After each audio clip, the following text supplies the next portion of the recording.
Subscribe कीजिए mark tutorial YouTube channel को और प्रेस कीजिए इस बेल आइकन को ताकि आपको मिल सके हमारे लेटेस्ट वीडियोस सबसे पहले।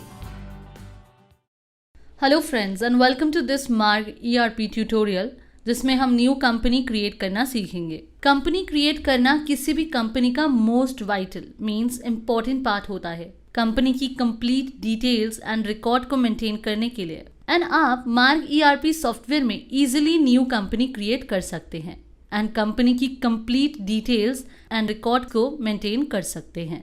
तो आइए मार्क सॉफ्टवेयर में इम्प्लीमेंट के through company master means company creation करके देखते हैं, जिसके लिए हम master menu, then to inventory master और फिर कंपनी मास्टर ऑप्शन पर एंटर करते हैं। एंड इस विंडो से न्यू कंपनी क्रिएट करने के लिए कीबोर्ड से हम F2 फंक्शन की प्रेस करेंगे तो न्यू कंपनी की ये विंडो डिस्प्ले हो जाएगी, जहां फर्स्ट फील्ड है नेम। यहाँ हम कंपनी नेम मेंशन करेंगे, मींस जो कंपनी आइटम बनाती है या जिस कंपनी की वो आइटम होती है उस कंपनी का नाम हम यहाँ पर मेंशन करेंगे, like Ranbaxy, Glaxo, Elder India etcetera. तो जब भी हम सॉफ्टवेयर में कंपनी क्रिएट करते हैं तो हमें कंपनी का नाम देना होता है कि वो आइटम किस कंपनी की है। लाइक फॉर एग्जांपल हम देते हैं सिप्ला। देन नेक्स्ट है प्रेफरेंसेस एंड यहाँ प्रेफरेंसेस में सबसे पहले ऑर्डर फॉर्म दिया हुआ है, मींस हमारे पास जितनी भी नंबर ऑफ कंपनीज हैं उसका प्रेफरेंस नंबर हम यहाँ पर एंटर करते हैं। इसका बेनिफिट ये है जब अगर हमें सारी कंपनीज की आइटम्स का एक साथ प्रिंट लेना होता है और हम चाहते हैं वो प्रिंट मिनिमम पेज पर आए एंड सॉफ्टवेयर उससे किस सीक्वेंस में प्रिंट करे तो वो सीक्वेंस हम यहाँ एंटर करते हैं। तो हमारी कुछ कंपनीज इंपॉर्टेंट होती हैं जो हम चाहते हैं कि वो सबसे पहले ऑर्डर वाइज प्रिंट हो, तो उस कंपनी की जो ऑर्डरिंग है, जो सीक्वेंस नंबर है, हम यहाँ मेंशन कर देंगे। देन है इनवॉइस प्रिंटिंग। इसका मतलब ये है कि जो भी आपकी गुड्स गोडाउन में होते हैं वो कंपनी वाइज लगे होते हैं, मींस मेंटेन होते हैं। तो जब भी हम इनवॉइस का प्रिंट आउट लेते हैं तो हम चाहते हैं कि इनवॉइस का प्रिंट आउट भी उसी सीक्वेंस में होना चाहिए जिस सीक्वेंस में गोडाउन में हमारे गुड्स लगे हुए हैं। तो जिस सीक्वेंस में हमारे गुड्स गोडाउन में लगे हुए हैं उस सीक्वेंस में ही कंपनी का जो नाम होगा वो हम इनवॉइस प्रिंटिंग में एंटर कर देंगे।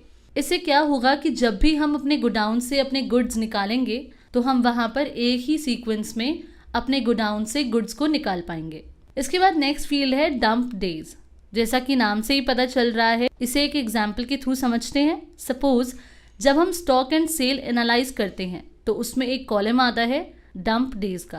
तो जितने नंबर्स ऑफ डेज हमने यहाँ एंटर किए हुए हैं उतने नंबर ऑफ डेज में अगर वो आइटम सेल नहीं होती है तो उतनी क्वांटिटी वो डंप डेज में आ जाती है। तो उससे हमें ये बेनिफिट मिलता है जब हम स्टॉक एंड सेल कंपनी को एनालिसिस के लिए देते हैं, तो तब हमें ये पता चल जाता है इतने जो हमारे गुड्स हैं वो डंप स्टॉक में हैं और उन गुड्स को हमें वापस करना है या रखना है, ये डिसीजन उस टाइम हम ले सकते हैं।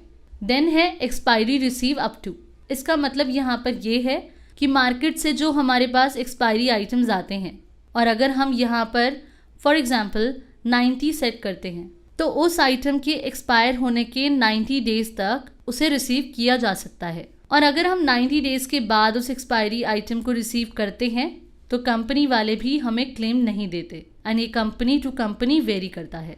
बिकॉज कुछ कंपनीज कहती हैं कि एक्सपायरी होने के बाद आप अगर 60 डेज या 90 डेज या अदर डेज के अंदर अंदर उस आइटम को उस कंपनी को रिटर्न कर दें जिस कंपनी की वो आइटम हो तो वो कंपनी आपको उसका क्लेम दे देगी, अदरवाइज क्लेम नहीं देगी।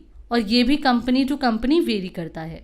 तो आइटम के एक्सपायर होने के कितने दिन तक कंपनी क्लेम देती है उतने नंबर ऑफ डेज हम यहाँ पर एंटर कर देंगे। तो अभी के लिए हम यहाँ पर 60 एंटर करते हैं।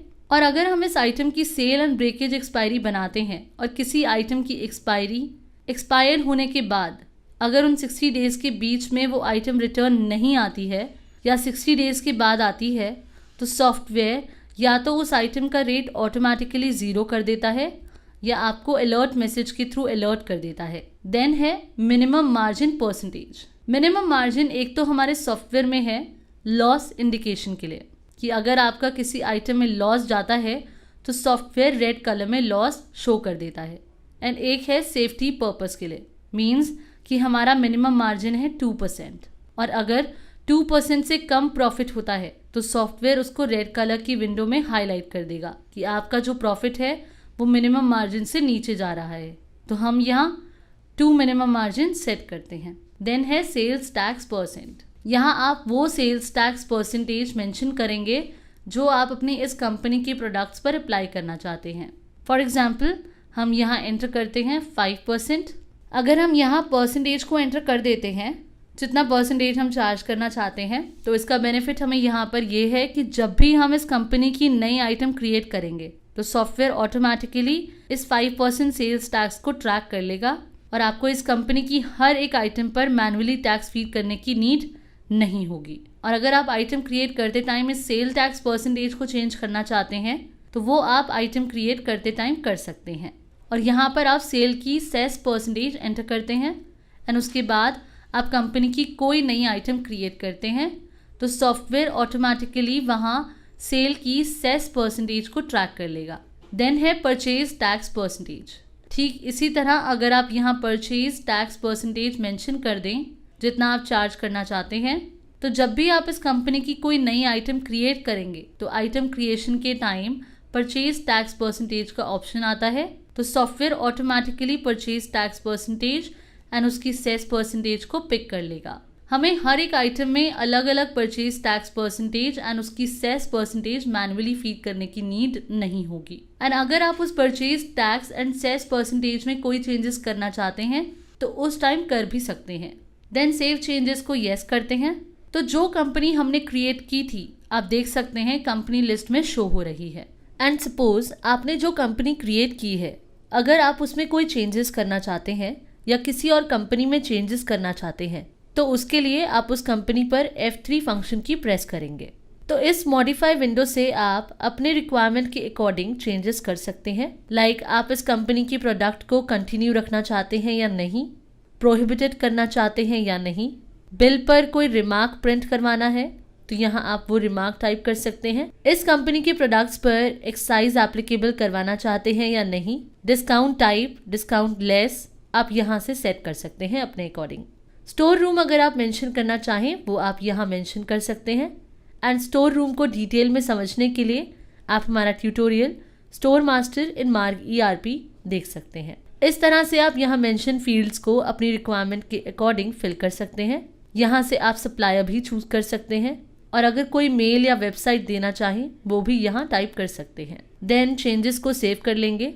एंड इसी तरह से आप कोई भी कंपनी डिलीट करना चाहते हैं तो आप उस कंपनी पर डिलीट की प्रेस करके डिलीट भी कर सकते हैं।